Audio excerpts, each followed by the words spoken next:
Welcome back to Study Hall, everyone. I am so excited for today's deep dive. Me too. Yeah, we're going to be exploring something Uh-huh. I think a lot of people are going to find pretty interesting. I think so too, and I bet, It's makeup. yes, a lot of people might have some assumptions about makeup that we're going to challenge today. Right. Makeup, its history, and how it's been used across cultures Exactly. And, a lot of people might think of makeup as as like a modern thing, yeah, like a modern invention or something that's just, primarily for women. yeah, primarily for women. But get ready Get ready for a history lesson. to have those assumptions challenged Totally. because we are going to be going way back, Way. like all the way to ancient times. And one of the most interesting things that we're going to find is that for a lot of human history, For most of it, yeah, makeup wasn't really tied to gender at all. it was just It was for everyone. everyone. People of all genders would wear makeup, and for so many different reasons. So many different reasons. Yeah. Yeah.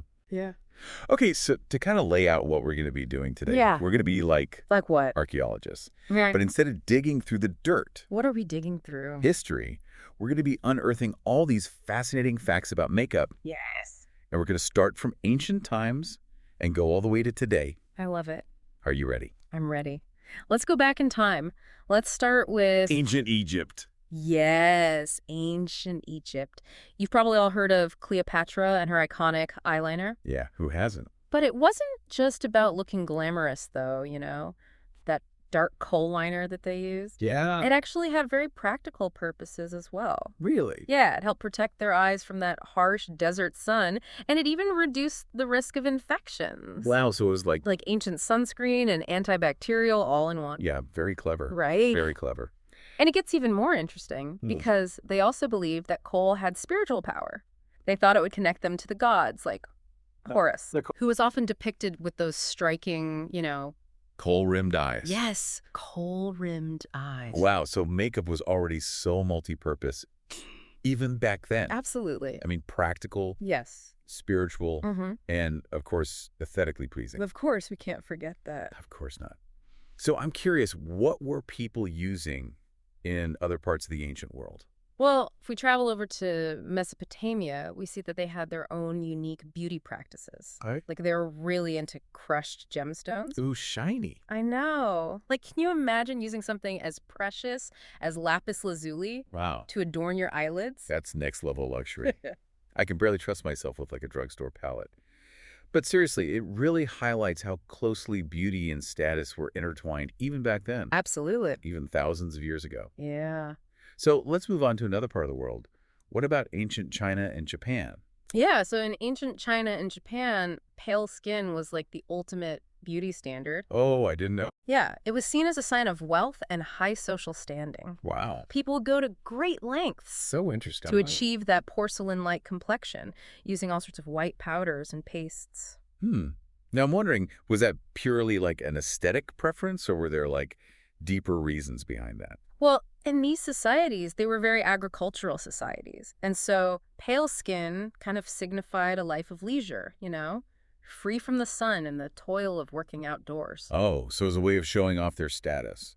Exactly. It really set the elite apart from the people who labored in the fields all day. It's like wearing a designer label today. I like that analogy, yeah. And even in ancient Japan, they had warriors. They were revered for their strength and their bravery, but even they... He wore makeup. Yeah, they used face paint for their battle rituals. They would incorporate bold colors and designs to intimidate their enemies, but also to invoke the protection of spirits. Wow. So even in a context that we might consider today like hyper-masculine, Right. makeup still had a role to play. Exactly. And it really challenges that notion that makeup is inherently feminine, doesn't it? It really does. And this Yeah. brings us to ancient Greece and Rome. Oh, yes, the Greeks and the Romans. You see some interesting contrasts there. I bet. I've always been curious about how those civilizations viewed beauty. Yeah. Because on one hand, you've got the Greeks, known for their sculptures. Beautiful sculptures. Yeah, depicting these like idealized, almost ethereal figures. Right. And they generally favored a more natural aesthetic. Yeah. They believed that true beauty lay in balance and harmony. Yeah, very natural. And they weren't really that keen on heavy makeup. But then you've got the Romans, Yes. who are known for their, extravagant feasts Uh-huh. and their go big or go home approach to I love that. to pretty much everything. Pretty much everything. Yeah, it's a good way to put it. The Greeks favored subtle enhancements, but the Romans? They loved their makeup. They did. They embraced a much more elaborate approach to beauty. They used a lot of different cosmetics, including rouges and powders, and they even had hair dye. Wow. And what's fascinating is that men in Roman society also used makeup. Oh, really? Yeah, to showcase their social standing and refinement. Wow. So even in these like seemingly disparate cultures, we see this consistent thread of makeup as like a form of self-expression and a way to communicate something about yourself to the world. Absolutely. Yeah, fascinating. And, as we move forward in time, we'll see how these ideas about beauty and self-presentation continue to evolve. Oh, I can't wait. And how makeup plays this really fascinating role in reflecting those changes. Okay, so we've established that in ancient times, makeup was not tied to a particular gender, but somewhere along the way, things started to shift. They did. And the story of makeup, it's full of twists and turns. And the next chapter... Ooh, a cliffhanger. Yes. Yeah. The next chapter takes us to a time when societal norms and religious beliefs start to exert a greater influence on how people viewed and used cosmetics. Interesting. This is getting good. But before we delve into that, I want to pause here and ask you, dear listener, a question. Ooh, yes. What stands out to you most About? about how these ancient civilizations that we've discussed approached beauty and self-presentation? And do you see any parallels to the way we use makeup today? Think about it, and we'll be right back to continue our deep dive into the history of makeup. See you? Welcome back to Study Hall, everybody. Last time we were talking about the ancient world, Yes. when makeup was for, well, For everyone. wow, from Egyptian priests to Roman socialites. It was fascinating, wasn't it, to see how these ancient cultures viewed makeup as something that was both Practical, yeah. and symbolic. Yeah, they really blurred the lines between beauty and spirituality. Yeah, and also social messaging. Oh, absolutely. It's really cool. But those ancient empires, sadly, they didn't last forever. They did not. And some new forces came onto the scene.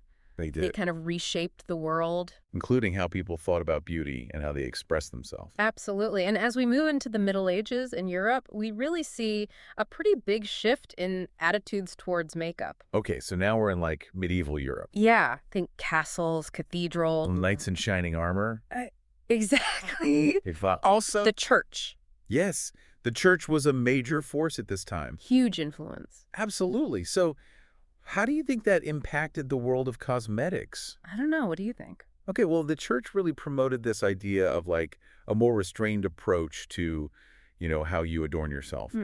They associated excessive makeup with like vanity, pride, and even deception. Ooh, deception. Yeah, they saw it as like a distraction from, From spiritual pursuits. Action. So it's all about inner beauty rather than yes, inner beauty was really emphasized. outer appearances. Yes, precisely. But were there any, exceptions to this? Did everyone just, completely give up their beauty routines? Yep. I mean, of course not. There are always exceptions, right? Right. And like most things, it's a little bit nuanced Okay. because, while everyday people may have toned down their makeup, Yeah.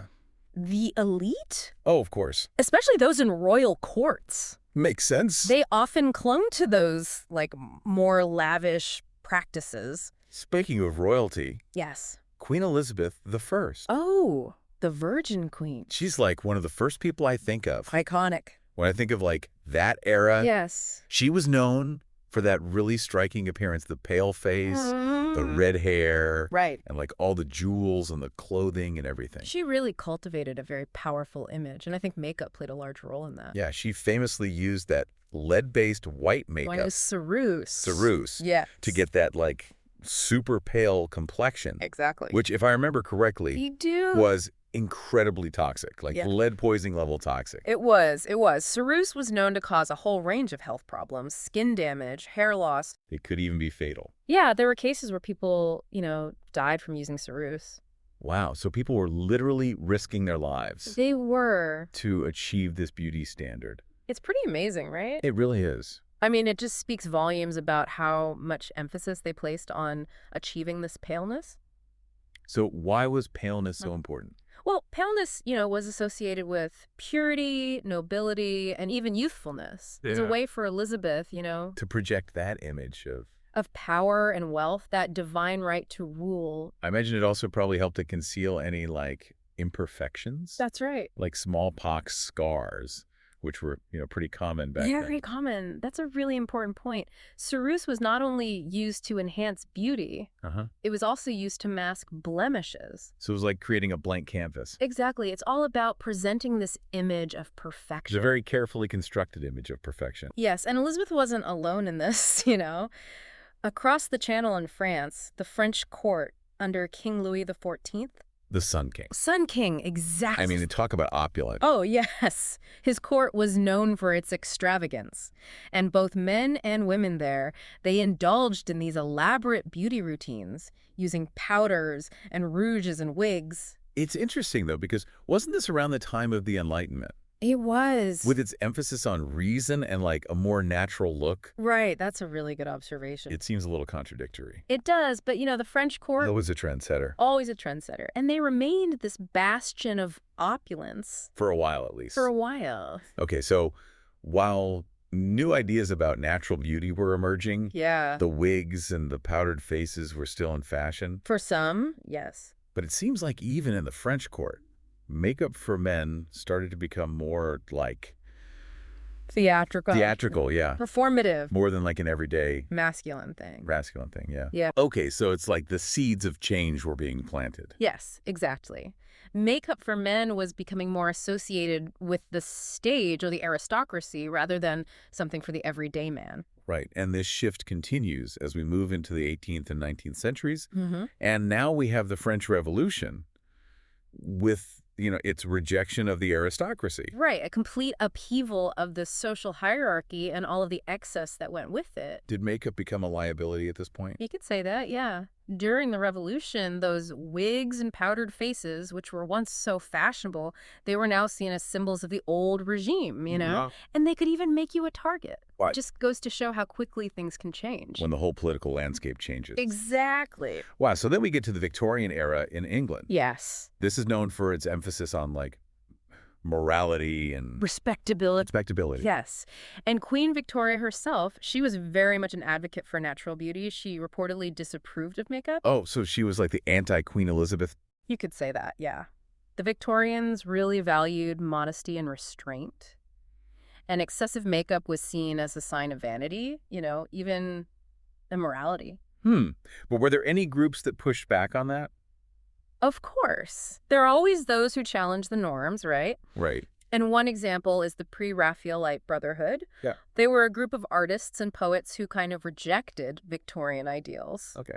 And they often depicted women with flowing red hair and a more, romanticized or even sensual aesthetic. Wow, so even during this era of, like, naturalism, Yeah. there were still movements happening that were exploring these different sides of beauty. Yeah, it's a good reminder that there are always those countercurrents to the mainstream. So then we move into the 20th century. We do, yes. And I feel like makeup gets even more complex in its relationship to gender and social norms. It does. We've got the rise of mass media, Hollywood, and a whole new wave of beauty products that really changed everything. So much to talk about. So much to talk about, but before we get into that, let me ask you, dear listener, a question. As we've gone through all of these different historical periods, Yeah. what has surprised you the most about how attitudes towards makeup have evolved? And what do you think these changes really reveal about the societies in which they occurred? Think about it, and we will be right back to continue our exploration. See you soon. Welcome back to Study Hall. It's been quite a journey so far, hasn't it? It really has. From ancient Egypt, Uh-huh. with that coal liner as like a spiritual shield to Yeah. the French Revolution. Where your makeup could, well, Could get you in trouble. yeah, big trouble. What a wild ride through the history of makeup. And it really shows how much makeup is tied to, like, cultural values, societal norms. Yeah, even political upheavals. Absolutely. Now we're stepping into the 20th century where Replica. things really start to Speed up. speed up. Yeah. Yeah. We have Hollywood glamour. Oh, yeah. Makeup is being mass-produced. Up. And there's just this whole new world of self-expression opening up. Exactly. Where do we even begin? Well, let's start with the Roaring 20s. Okay, the Roaring 20s. Yeah, think leper girls, Oh, yeah.